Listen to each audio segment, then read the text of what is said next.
자, 우리 하나님 말씀 다 같이 찾겠습니다. 오늘은 레위기 5장을 보겠습니다. 14절로 19절까지 말씀입니다. 레위기 5장 14절에서 19절까지 함께 한 목소리로 합동합니다. 시작. 여호와께서 모세에게 말씀하여 이르시되 누구든지 여호와의 성물에 대하여 그저 중에 범죄하였으면 여호와께서 속건제를 기댈 때 내가 지정한 가치를 따라 성소의 세겔로 및 세겔은 은에 상당한 흠없는 소량을 양떼 중에서 끌어다가 속건제로 들여서 성물에 대한 잘못을 보상하되 그것에 5분의 1을 더하여 제사장에게 줄 것이요 제사장은 그 속건제의 수량으로 그리하여 속죄한즉 그가 사함을 받으리라. 만일 누구든지 여호와의 계명 중 하나를 불의 중에 범하여도 허물이라 벌을 당할 것이니 그는 내가 지정한 가치대로 양떼 흠없는 수양을 속건제물로 제사장에게로 가져갈 것이요 제사장은 그가 불의 중에 범한 허물을 위하여 속죄한즉 그가 사함을 받으리라. 이는 속건제니 그가 여호와 앞에 참으로 잘못을 저질렀음이니라. 아멘.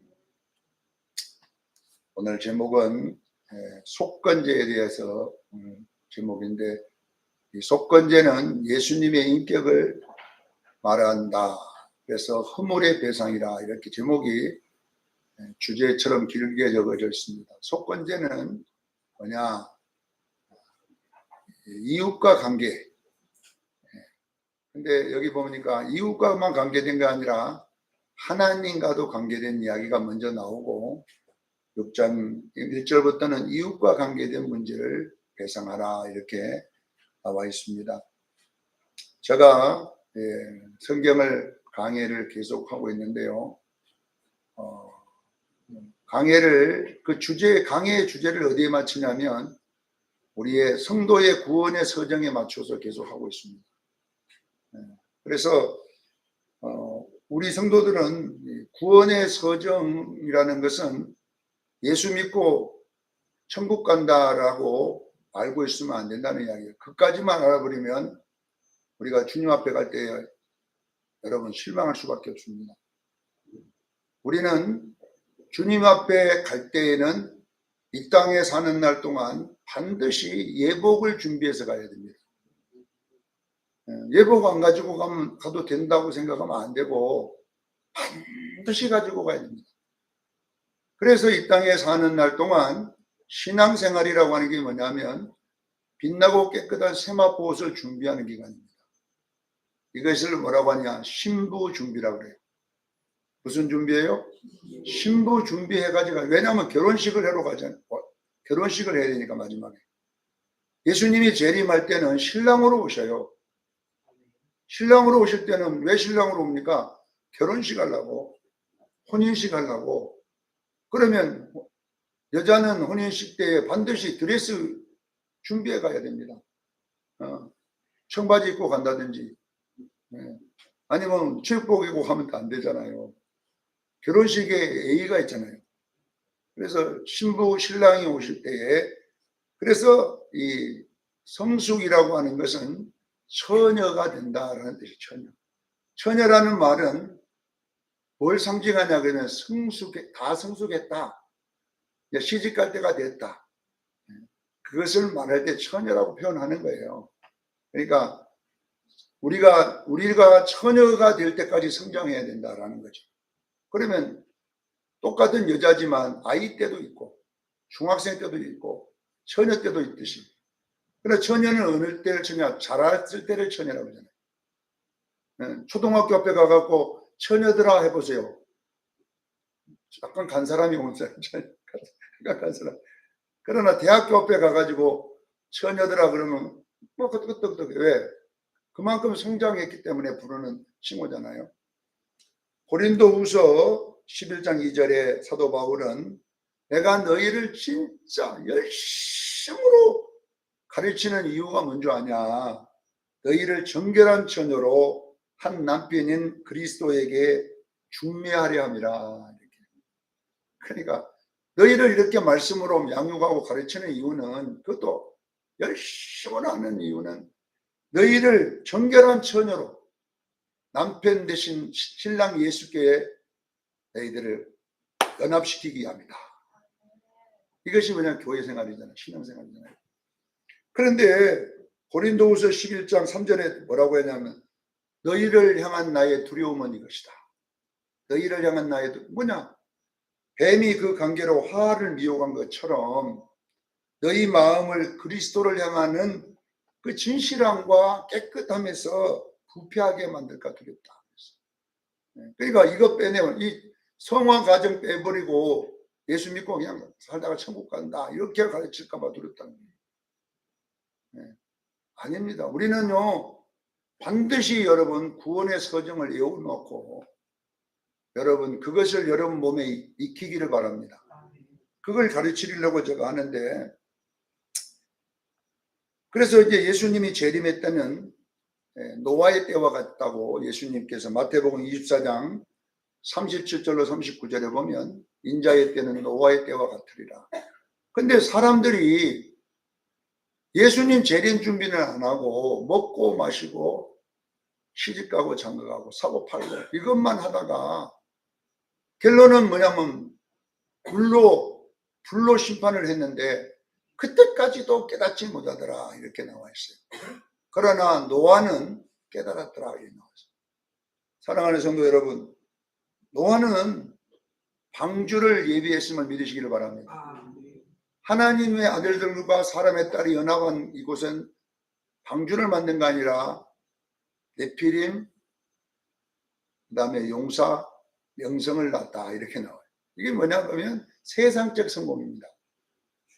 세상의 성공이 너무나 아름다워서 예수 재림 준비는 안 하고 막 세상에 성공하려고 막 몸부림쳤다가 멸망받았지 않냐. 저는요, 이 방주를 뭘로 보느냐? 빛나고 깨끗한 세마포옷이라고 봅니다. 방주. 우리가 여러분요, 분명하게 노아는 방주에 들어가서 구원을 받았듯이 우리는 마지막 예수님 할 때에 빛나고 깨끗한 옷을 입어야 그 혼인잔치에 참여할 수 있습니다. 그 요한계시록 19장 7절로 9절 말씀이잖아요. 요한계시록 19장 7절에는 어린 양의 혼인기약이 이르렀고 어린 양의 아내인 교회가 자신을 준비했으니, 그 준비한 것이 뭐냐 그러면 성도의 오르행실이라잖아요. 빛나고 깨끗한 세마포옷을 입게 하사. 그 다음에 9절에, 그게 이제 8절 내용이고 9절에 어린 양의 혼인잔치에 청함을 받은 자들이 복이 있도다. 그러니까 예복을 입어야 어린 양의 혼인잔치에 참여하는 권세를 줄 줄로 믿습니다. 그러니까 예복 안 입고도 그거 들어갈 수가 없어요. 이걸 아셔야 돼요. 그러니까 저는 이제 목회의 방침이 예복 입자 이거거든요. 왜 그러냐면 35년 전에 내가 기도원에 몸이 아파 누워있을 때 주님이 제게 준 숙제가 뭐냐 하면 흰옷을 좀 입혀봐라. 흰옷 입혀봐라. 그래서 흰옷 입는 설교를 막 계속 하는 거예요. 왜? 이 설교를 듣는 여러분들이 복이 있을 줄로 믿습니다.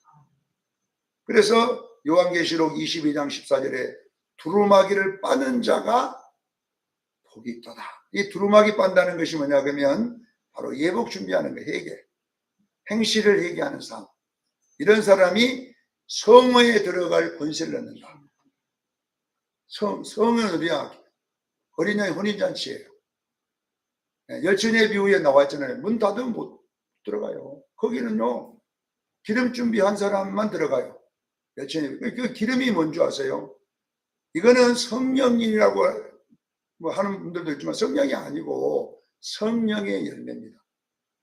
기억하기를 바랍니다. 뭐다고요? 성령의 열매. 이것이 뭐냐 그러면 성도의 오를 행실이란 말이에요. 성도의 오를 행실. 그래서 예수 믿어도 성도의 오를 행실이 없으면 혼인잔치에 못 들어가요. 그래서 슬기로운 처녀들이, 미련한 처녀들이 좀 구워달라, 기름. 근데 구워줬어요, 안 구워줬어요? 안 구워줍니다. 이게 무슨 이야기냐? 파는 자들에게 가서 사다가 갖고 와라 이렇게 했는데, 자, 만약에 이 구워준다는 이야기는 은혜를 말하는 은혜. 내가 준비 안 해도 은혜로 그냥 들어갈 수 있다는 건데, 여러분은 우리의 구원은 구워줄 수 있어요. 우리가 구우면 우리는 거듭나는 것은 왜? 이건 하나님의 은혜인 줄로 믿습니다. 내가 아무런 행위 안 해도 하나님 은혜로 들어갈 수 있어요, 거기는. 그러나 혼인잔치는 구워줄 수 없습니다. 반드시 사와야 됩니다. 근데 미리 사와야 돼요. 미리 사야 되는데, 산다는 이야기가 뭐냐 그러면 돈 주고 사라 이런 뜻이 아니라 뭐냐 그러면 값을 치르라는 이야기예요. 기름은 반드시 나의 행위의 값을 치루어야 생길 줄로 믿습니다. 그러니까 성도의 오를 행실. 행실이란 말은 내 수고가 들어가는 거예요. 값을 치러야 돼요. 그래서 여러분, 혼인잔치는, 예복은 신앙생활입니다. 말씀대로 생활하기를 저는 축원합니다. 그러니까 이거는 은혜로 안 되는 거예요. 혼인잔치는 은혜로 들어가는 게 아니에요. 두루마기를 빨아야 들어가고 빛나고 깨끗한 세마포옷을 입어야 들어가는 거예요. 이 두 가지 다 행위예요. 행실이에요. 그러니까 우리가 구원은 하나님의 은혜로 받지만 어린 양의 혼인잔치는 행실로 받습니다. 깨닫기를 저희를 축원합니다.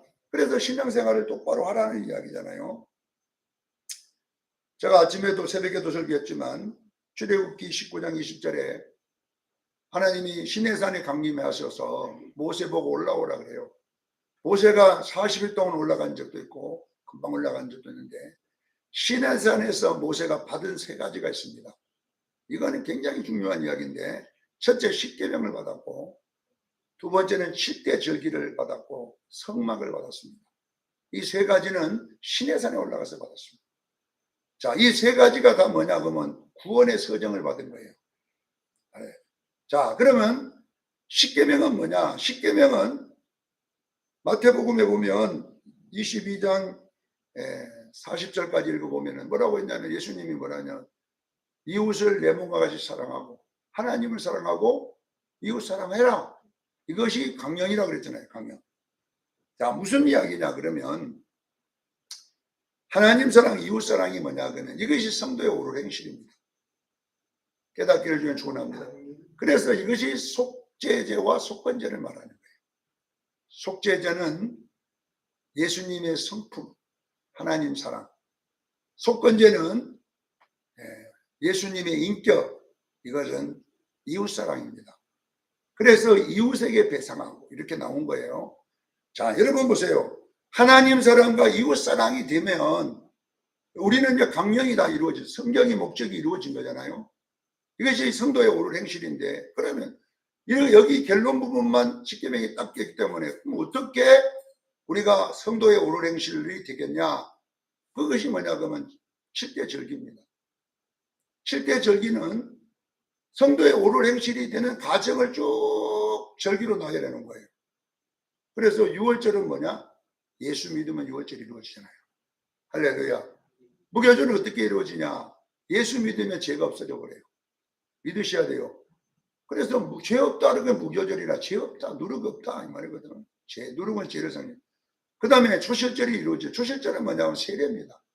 예수와 함께 죽고 예수와 함께 부활하는, 이것이 초실절인데 이것이 세례인데, 자, 세례를 받게 되면 어떻게 돼야 되면, 세례라고 하는 것은 베드로전서 3장 2절에 세례는 우리가 뭐냐, 하나님을 향한 선한 양심의 강구라 이렇게 됐어요. 이 무슨 말이냐 그러면 방향성을 말하는 거예요. 우리가 교회에서 세례 받으면 목사님이 이제 방향을 정해줍니다. 이제는 세상으로 가지 말고 이제는 예수 쪽으로 가세요. 그래서 문답을 하는 거잖아요. 앞으로 11조를 낼 겁니까? 앞으로 주일 성수를 잘할 겁니까? 그래가지고 앞으로 뭐 교회 생활을 잘할 겁니까? 이걸 물어갖고 예 세례 주잖아요. 세례 문답. 그게 뭐냐면 방향성이거든. 지금까지 너희들 다 이렇게 해서 그냥, 그리고 그러면 내가 세례를 주겠습니다. 근데 우리는 세례만 받지 방향은 안 바꿔버려요. 그냥 세례 받고 애국으로 돌아가 버리면 안 돼요. 세례를 받는, 요단강 홍해는 세례를 상징하잖아요. 홍해를 건넜으면 이제 대굽 돌아가지 말기를 바랍니다. 이제 가나안을 향해 방향을, 이게 선한 양심의 강구라 이렇게 말을 했어요. 그러니까 여기까지는 100% 하나님의 은혜로 이루어집니다. 그러나 이제 맥추절은 뭘 상징하느냐? 신앙생활을 상징합니다. 자, 오순절이라고도 하고 맥추절. 오순절은 교회가 탄생한 날이에요. 교회는 교회 어린 양의 신부를 상징하는 거예요. 교회는. 그러니까 잘 들어요. 이 교회가 맥추절입니다. 맥추절. 구원은 예수 믿으면 일어나지만은 교회는 맥추절날 이루어집니다. 오순절날 성령이 강림하면서 교회가 탄생합니다. 그러면 교회라는 것이 뭐냐? 이제 우리는 신부라는 축제를 받은 거예요. 이것이 뭐냐? 홍해를 건너고 맥추절을 지키거든요. 광야에서 지키는데, 광야에서 언제까지 지키냐? 나팔절이 올 때까지. 할렐루야. 다시 말하면 재림 전까지. 그래서 여러분들에게 이제 한번 설명해 보면, 자, 여러분 이 참 신기한 것이 뭐냐면 6월절 다음 날이 무교절이에요. 잘 돼요. 6월절 다음 날이 뭐라고요? 무교절. 무교절에서 7일이 지나면 초실절이에요. 그러니까 일주일 만에 다 돼. 6월절, 무교절, 초실절은 일주일 만에 끝나고, 거기서 세 가지고 50일째 날에 오순절을 하는 거예요. 여기까지 줄줄이 이렇게 이어집니다. 그리고 맥추절, 오순절이 맥추절이에요. 맥추절 날부터 나팔절까지는 3개월이라는 시간이 걸려요. 바로 아니에요. 쭉 다가, 그 다음에 나팔절이 이루어지면, 이면 그 다음 10일 날이 뭐냐 그러면 대속죄일입니다. 나팔절 다음에 10일 후에 대속죄일이고 5일 후에 수장절이에요. 이게 15일 안에 다 끝나 이것이. 이 절기가 그래야 돼요. 그러니까 보세요. 6월절, 무교절, 초실절, 여기에 맥추절까지 쭉 이어져 갖고 다 끝나요. 연결돼서 붙어 있어요. 그러나 맥추절에서 수장절까지, 나팔절까지는 오랜 발이 1년이 다 갈 때까지 있어야 돼요. 그리고 나팔절이 딱 되면서 바로 대속죄일이 오고 바로 수장절이 이어집니다. 이게 뭐냐 그러면 보세요. 우리의 구원의 서정을 설명해 놨는데 보세요. 여러분 예수 믿으면 죄가 없어집니다. 동시에 이루어집니다. 죄가 없어지면 우리는 바로 세례 받습니다. 할렐루야. 세례 받고 우리의 교회 생활이 시작되잖아요. 이제 신앙생활이 시작되잖아요. 이것이 그냥 맥추절입니다. 오순절입니다. 그런데 이제 이 맥추절에는 시간이 쭉 나팔절. 나팔절이면 예수님 재림입니다. 할렐루야. 그러니까 여러분이 예수 믿고 세례 받고 이제 신앙생활이 교회 생활을 시작하는 것은 이제는 주님 재림할 때까지 해야 돼요. 그때 뭘 준비해야 되느냐? 예수님의 인격과 성품 담기를 바랍니다. 이것이 빛나고 깨끗한 세마포를 준비하는 거예요. 이것이 말씀생활, 광야생활인 거예요. 그래서 40년 광야가 뛰어 있는 거예요. 그리고 예수님 재림하면 바로 이어서 뭐 일어나냐? 대속죄일이 일어납니다. 이 대속죄일이 뭐냐? 성도의 몸의 부활입니다. 그리고 휴거가 일어날 줄로 믿습니다. 그러니까 근데 왜 목사님 대속죄일로 했을까요? 그러니까 이걸 아셔야 돼요. 지금 우리는 영혼만 구원받았어요. 육체는 흙이에요. 못 받았어야지. 몸의 구속이 와야 돼요. 그러면 대속죄일이냐? 영혼과 몸이 같이 구속을 받는 거예요. 믿으시기를 바랍니다. 신령한 몸을 입는 거예요. 그렇게 입어야 휴거가 일어날 줄로 믿습니다. 우리가 승천하기 시작하는 거예요. 예수님처럼. 그러나 예수님이 나팔을 부는 순간에 오는 재림과 함께 교회는 부활을 하면서 올라갈 줄로 믿습니다. 그래 동시에 그 다음에 바로 어디로 들어가냐? 수장절, 영원한 하나님 나라로 가버리는 거예요. 이것이 뭐냐 그러면 구원의 그림인 줄로 믿습니다. 그래서 6월절부터 시작해가지고 맥추절까지는 금방 한 번에 이루어지는 거예요. 이거는 은혜로 이루어지는 거예요. 그러나 맥추절은 우리 행실이에요. 신앙생활임을 믿으시기를 바랍니다. 말씀 먹는 기간이에요.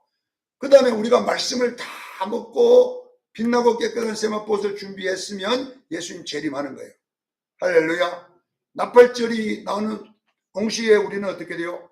몸의 부활이 일어날 줄로 믿습니다. 대속죄, 몸과 영혼이 같이 속죄를 완전 속죄 일어나고 우리는 승천하기 시작하는 거예요. 공중으로 올라가게. 그리고 우리는 영원한 하늘로 들어갈 줄로 믿습니다. 이것이 뭐냐 그러면 7대 절기의 순서예요. 어렵죠. 여기 7대 절기 하면 또 헷갈려 버려. 아이고 뭐 이렇게 지금 여기 7대 절기 하면 지금 못 외운 사람 있는데, 그래서 하나님도 알고 그 7대 절기를 쉽게 가르쳐 줄게 한 것이 뭐냐면 성막이에요.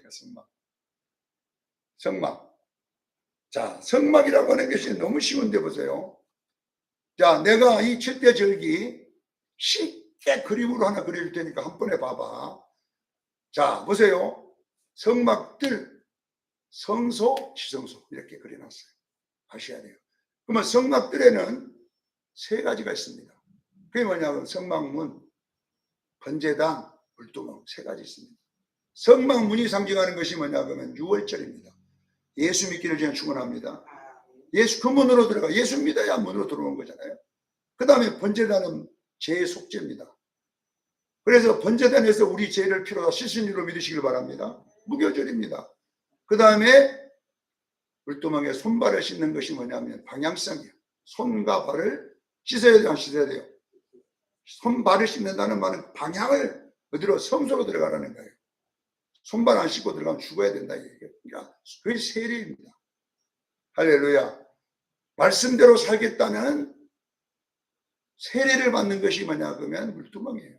세례 받으면 이제 내추자 어디로 그냥 성소 안으로 들어가는 거예요. 거기 가서는 뭐냐, 화목제, 속건제, 속죄제를 드려야 되는 거예요. 거기서 이것이 소제부터 이제 화목제, 속건제, 속죄제가 다 성소 안에 있는 것이에요. 말씀이 떡이 되기를 그냥 축원합니다. 그것이 연합이에요. 화목하기 위해서는 어떻게 하냐, 빛의 열매, 성령의 열매 안 맞으면 화목 안 된다. 그 이야기를 촛대, 향단은 예수님의 성품인, 결론은 속죄제의 이야기고, 촛대는 이웃사랑인 속건제의 이야기를 믿으시길 바랍니다. 그 이야기를 성소 안에 다 해놔. 그것이 완성될 때에 지성소인 어린 양의 혼인잔치에 들어가는 거예요. 유니온 크라이스트, 그리스도와 연합, 지성소에서. 이것이 이제 여러분 그렇게 쉽게 성막에다가 딱 보고 한눈에 보라는 거예요. 그 어려운 구원의 설정을 성막을 통해서 세 단계로 딱 보라. 그래서 사도 바울은 로마서 8장 30절에 그걸 부르시고 어렵게 하시고 양화롭게 했다. 세 가지를 줄여갖고 그렇게 설명했음을 믿으시기를 바랍니다. 예, 왜냐하면 성막 때문에 그렇게 세 가지로 구분해 놓은 거예요. 자, 이 성막의 지도가 바로 광야 40년의 지도입니다. 어디까지냐? 홍해까지, 애굽에서 홍해까지를 결론은 뭐라고 그래요? 부르시고, 홍해를 건너고 40년 요단강까지를 의롭게 하시고 가나안 땅이 영화롭게 했다. 이 이야기를 여러분 이어놓기를 바랍니다. 전체를 볼 줄 아는 눈이 열려야 됩니다. 그래야 여러분들이 마귀에게 이길 수 있는 능력이 생겨나기 시작합니다. 자, 제가 이런 이야기를 계속 하는 것은 이제 이 속건제에 대해서 이야기를 하는데, 자, 속건제는 뭐냐면은, 속건제라면, 속건이란 말이 무슨 뜻이냐 하면은 아삼이라고 해서 히브리어에는 아삼일이 됐어요. 이웃에게 배상하라, 이 말이 배상이란 말이에요. 아삼이란 말은 배상, 이런 뜻이에요. 이게 뭔가 내가 이웃에게 잘못했으면 갚아야 돼요, 안 갚아야 돼요? 갚아야 돼요. 5분의 1을 더해 갚아야 됩니다. 하나님께 잘못해도 5분의 1을 해 갚았는데 보세요. 근데 왜 속건제는 이웃과 관계된 건데 왜 여기 보면 하나님과 관계에 대한 이야기를 먼저 기록했냐 그러면 이 중요한 내용 때문에 그래요.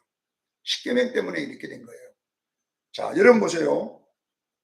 항상 우리는 성경을 볼 때에 5장 14절 19절에는 하나님의 사랑 이야기, 그 다음에 6장 1절 7절에는 이웃 사랑 이야기를 이렇게 기록해 놓은 거예요.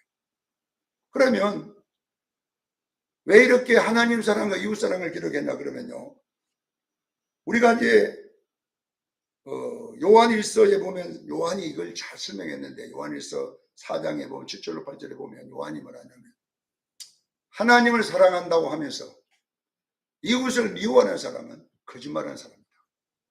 맞아요, 틀려요? 하나님 사랑 안 하는 거예요. 이거 이야기를 하려고 일부러 해놓은 거예요. 자, 이웃 사랑은 하나님 사랑과 같이 되어 있다는 것을, 그래 십계명이 나온 거예요. 예? 형제 사랑이 곧 하나님의 사랑이다, 이렇게 나와요. 이게 따로 놀아다니는 게 아니라 하나님 사랑 따로 있고 이웃 사랑 따로 있고, 이렇게 이 두 개가 마음 돌아다니는 게 아니라, 결론은 그냥 사도 요한일서 4장 20절에 형제를 사랑하지 않는 자는 하나님을 사랑하지 않는 자다. 형제를 사랑하는 자는 하나님을 사랑하는 것이다. 이렇게 정확하게 여러분 설명되어 있음을 믿으시길 바랍니다. 그러면 결국은 뭐냐 하면, 오늘날 그잖아요. 자기 혼자 기도는 다 해. 악은 혼자 다 쓰고 기도하고 하다가, 근데 결론은 뭐냐? 그런 교회 많더라고. 막 거품 물고 혼자 다 자빠져. 막 손을 들고 막 뒤틀고 별짓을 다 해. 그러다가 보면은 밥 먹을 때 줄 서면 싸워. 새치기 했다고 싸우고. 그러면 그 예배 시간에 거품 물고 자빠질 건 뭘 때문에 자빠지냐? 내가 보면 하나님 때문에 자빠진 거야. 지가 좋아가 자빠진 거예요. 지 혼자 흥분해갖고. 그 목사가 좋은가 몰라도 예수가 좋아 자빠져야 되는데, 그 목사가 그냥 막 뭐 잘생긴 내가 몰라도 하여튼 자빠져갖고 거품 물고 있어. 난 그런 사람 너무 많이 봐. 기도원을 내가 옛날에 얼마나 다녔습니까? 앞에 자리도 요 하나님 은혜 줘야 오고요, 뒷자리다 은혜 안 옵니까? 근데 앞자리에다가 가방을 2개 3개 놔두고 자리 지킨다고, 밥도 교대로 먹어. 교대로. 집단 지키고서 내가 밥 먹고 그냥 지킬게. 왜 그냥 목사님들이 사기쳐가 그래?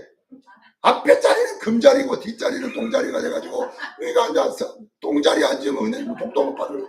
그러니 금자리 앉아가고 봐. 앞에 있으면 은혜가 되지. 왜 뒷꼭지 벗으면 은혜가 안 된다. 목사님은 은혜가 돼. 맞는 말이지만,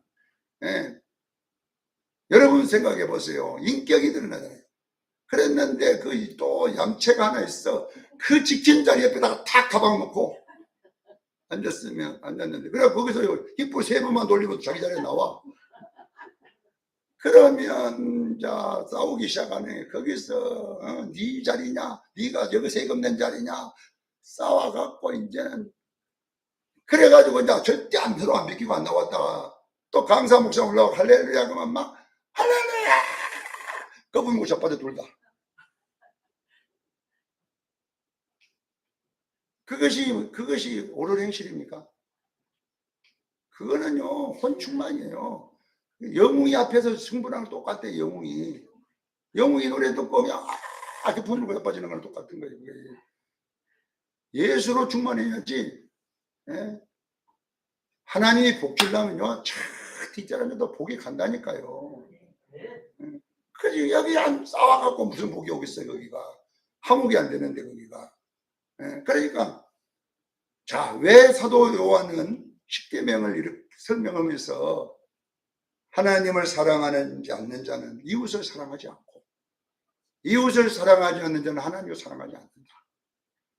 그러나 이웃을 사랑하는 자는 하나님을 사랑하고, 하나님을 사랑하는 자는 이웃을 사랑한다. 이 두 개는 항상 같이 있을 것이다. 감령으로 같이 있다는 거잖아요. 자, 십계명을 먼저 말해서 놓고 7대 절기를 말하고 성막을 말했습니다. 구원의 목적지는 십계명입니다. 할렐루야. 성도의 옳은 행실입니다. 그럼 어떻게 되느냐? 결론은 우리는 예수님의 성품과 인격이 되어야 될 줄로 믿습니다. 여기에 도달하도록 되어 있는데, 저는 성경을 놀라운 것이 뭐냐면 마태복음 6장 19절에 보면요 천국 열쇠에 대한 이야기가 나와요. 천국 열쇠를 주는 거예요. 자, 천국 열쇠를 사용법을 설명해놨어요. 예수님.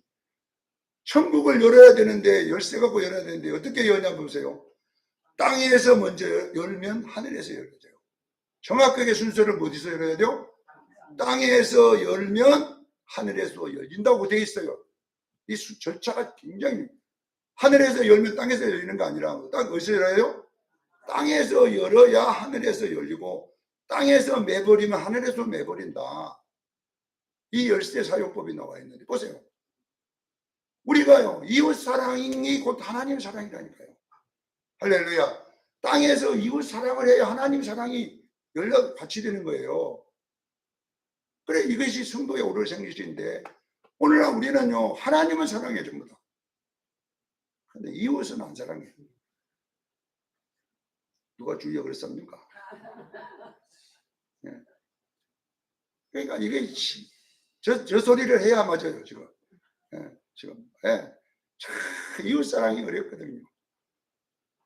하나님 사랑은 세금 안 나오니까, 안 보이니까 그냥 하나님 사랑합니다 지금. 이것이 이제 뭐냐 그러면 결론은 뭐냐. 그래서 속건제가 가장 뒤에 나옵니다. 예. 여기 5대 제사에서 마지막 속건제예요. 여기에 도달하면요 이제 다 된 거예요. 그래서 우리는 여러분요, 이제 우리가 성숙한 극치가 뭐냐, 성숙의 예수 그리스도의 장성한 분량이 이런 에베소서 4장 13절에 그리스도의 분량이 장성한데 충만한 데까지 이르기를 원한다. 이것이 속건제 자리거든요. 이것이 뭐냐? 바로 촛대입니다. 촛대. 성막의 촛대예요. 이게 뭐냐? 예수님의 인격입니다. 예수님의 인격. 예수님의 인격이거든요. 이걸 보고 뭐라고 하냐? 첼렘이라고 그래요. 하나님 예수님의 형상이라고 그래요. 형상이란 말은 히브리어로 첼렘이라는데, 첼렘이 무슨 뜻이냐? 생각나다, 유추가 되다, 이런 뜻이거든요. 그럼 보세요. 우리들의 인격이 어떻게 나타날 때, 말과 우리들의 행동 속에서, 말과 뭐 속에서?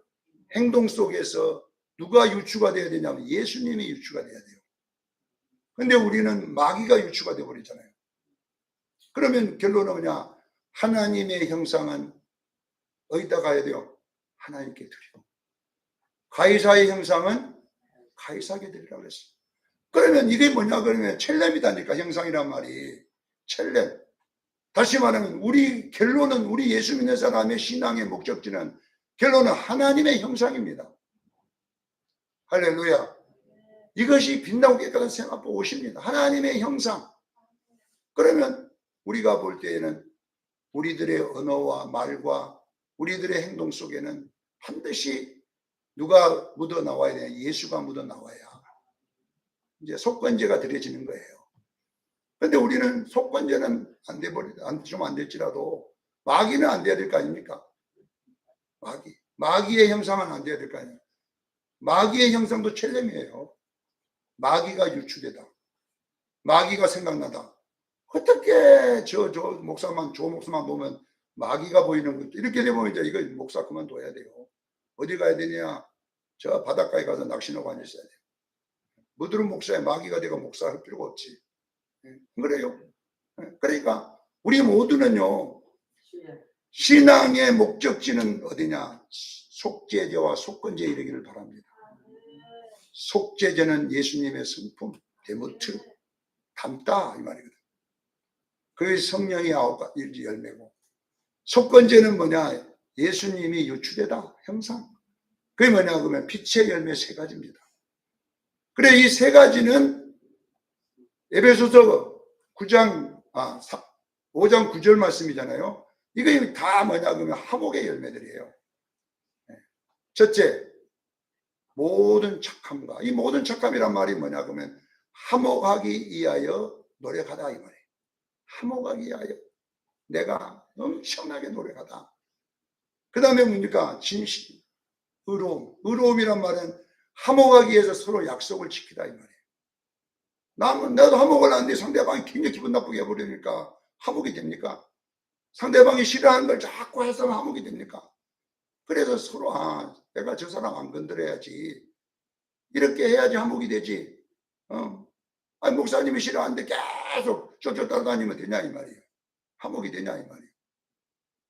안 되는 거예요. 이거 싫어한다 그러면 목사님은 이거 싫어하는구나. 그렇게 해야 되는데, 그러잖아, 우리가. 그러니까 화목이라고 하는 것은요, 서로가 화목의 약속을 지켜줘야 돼요. 그 다음에 의로움이라고 하는 것은 뭐냐, 그러면 시험에 합격했다는 뜻이에요. 화목하기 위해서 내가 이렇게 애썼더니 화목이 됐다. 이것이 뭐냐면 빛의 열매입니다. 이 원어를 풀어보면 딱 그렇게 돼 있어요. 오늘도 여러분, 우리는 이 놀라운 속건제가 하나님 사랑, 이웃 사랑, 땅에서 풀면 하늘에서 풀리고 땅에서 매면 하늘에서 매이는 이 천국 열쇠를 사용하기를 예수님을 축원합니다. 기도하겠습니다. 거룩하신 하나님 우리 아버지,